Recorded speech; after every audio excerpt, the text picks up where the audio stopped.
On the night of June 5, 1944, thousands of American paratroopers stepped into darkness carrying equipment their own army had not approved. Harness buckles rebuilt after men drowned in flooded fields. Ammunition pouches hand-sewn by riggers who had never been trained as tailors. Knife sheaths lashed to jump boots with scraps of canvas. These weren't preferences, they were corrections, made under pressure, tested in combat, measured in casualties.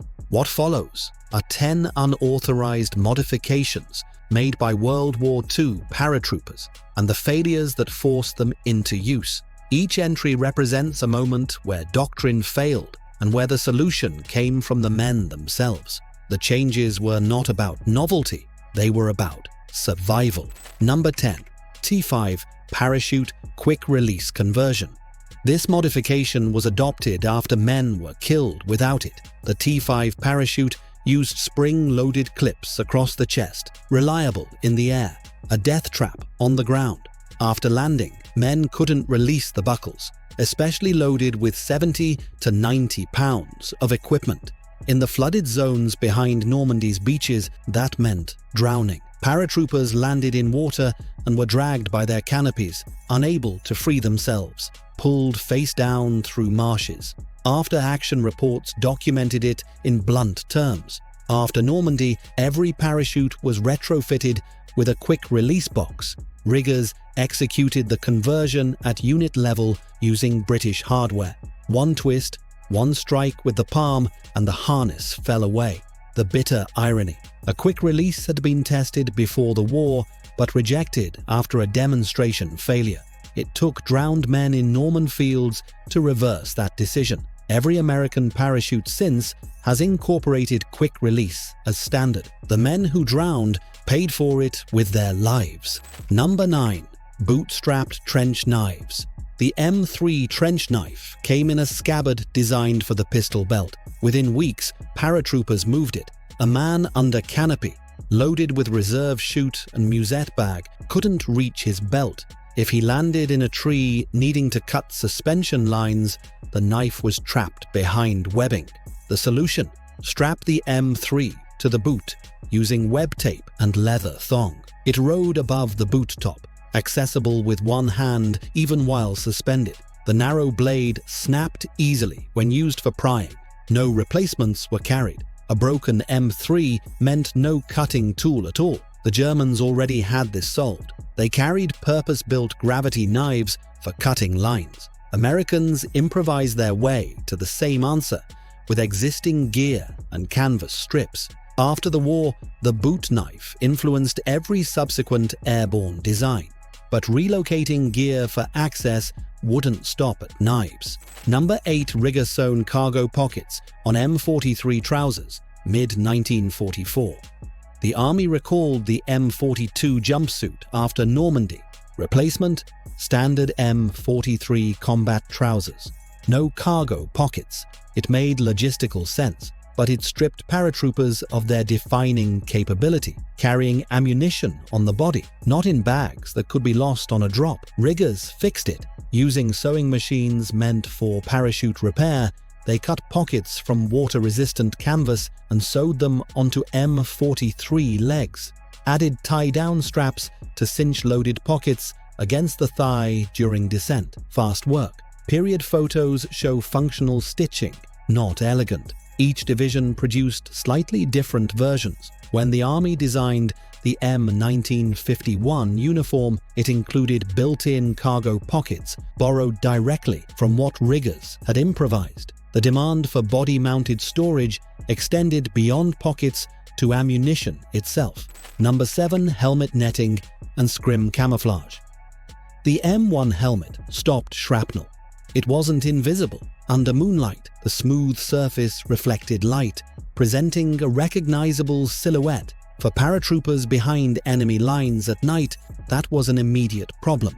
Standard response: British olive mesh netting stretched over the shell. Paratroopers went further, wove burlap strips, torn cloth, potato sack material through the mesh to break up the outline.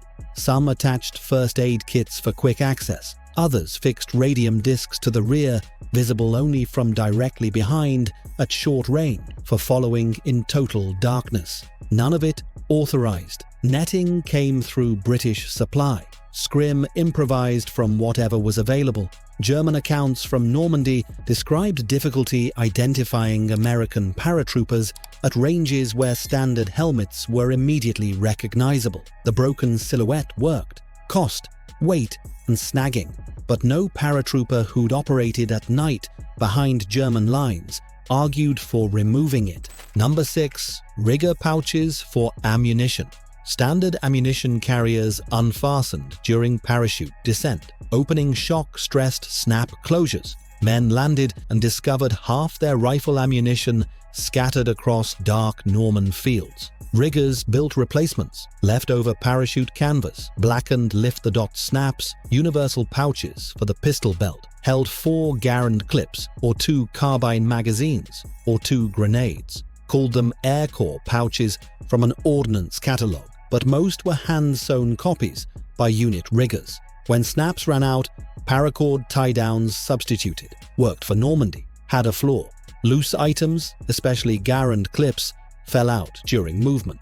Aftermarket garden, most units went back to standard belts and bandolas.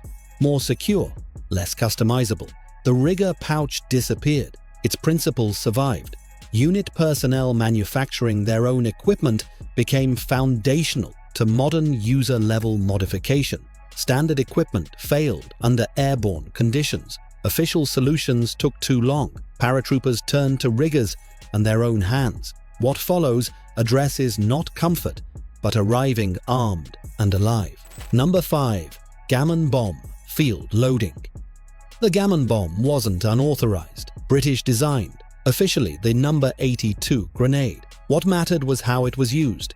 Each one was filled by the man who threw it. It arrived empty. 3 components. Elasticized cloth bag, metal cap, always fuse detonating on impact from any angle. Designed to be field-filled with C2 plastic explosive. Half a stick for anti-personnel, with nails or scrap metal. Full 2 pounds for anti-armor. Blast comparable to a 105mm shell. Real danger. If the linen tape unraveled early, the fuse armed in your hand. An 82nd trooper in Normandy dropped one while marching. Detonated. Killed him. Wounded several nearby. Paratroopers called them hand artillery. At Pegasus Bridge, British airborne used gammon bombs against armored counterattacks.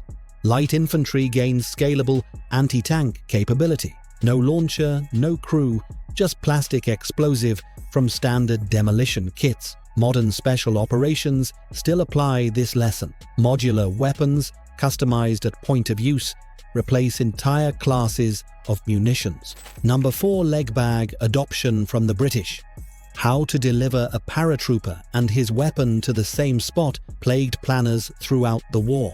American doctrine: jump with disassembled Garand. Land, extract 3 components, assemble, load, chamber before defending yourself. British alternative. 1943. Major Lander designed a canvas bag strapping to the right leg. Held 100 pounds, including assembled weapons. Rope-connected bag to harness. Release after canopy opened, bag hung suspended below. Absorbed landing impact independently. Americans adopted it for D-Day without training. Results: costly. Many released too late or incorrectly. Ropes snapped. Bags plummeted into flooded fields, never recovered. Dick Knudsen of the 506th jumped with a bazooka in his leg bag, couldn't release before impact, broke his pelvis, lay unaided in no man's land for days. After Normandy, Master Sergeant Joseph Lancy developed an American version with improved attachments. Sound concept. D-Day execution failed because the adoption came without training time. Lesson applied repeatedly since. Good modifications fail without rehearsal under realistic conditions. Number 3. Cricket clicker signaling system. D-Day. 1 in 6 paratroopers of the 101st reached assembly points. Thousands scattered across Norman countryside. alone in darkness, enemy territory, unable to distinguish friend from foe at 10 feet. General Maxwell Taylor anticipated this. Months before invasion, ordered 7,000 brass clickers from Acme Whistles in Birmingham.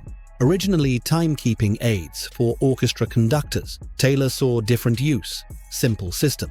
1 click, identify yourself. 2 clicks, friend. Sharp, insect-like sound, barely audible beyond yards, too quiet for distant enemies, but distinct at close range.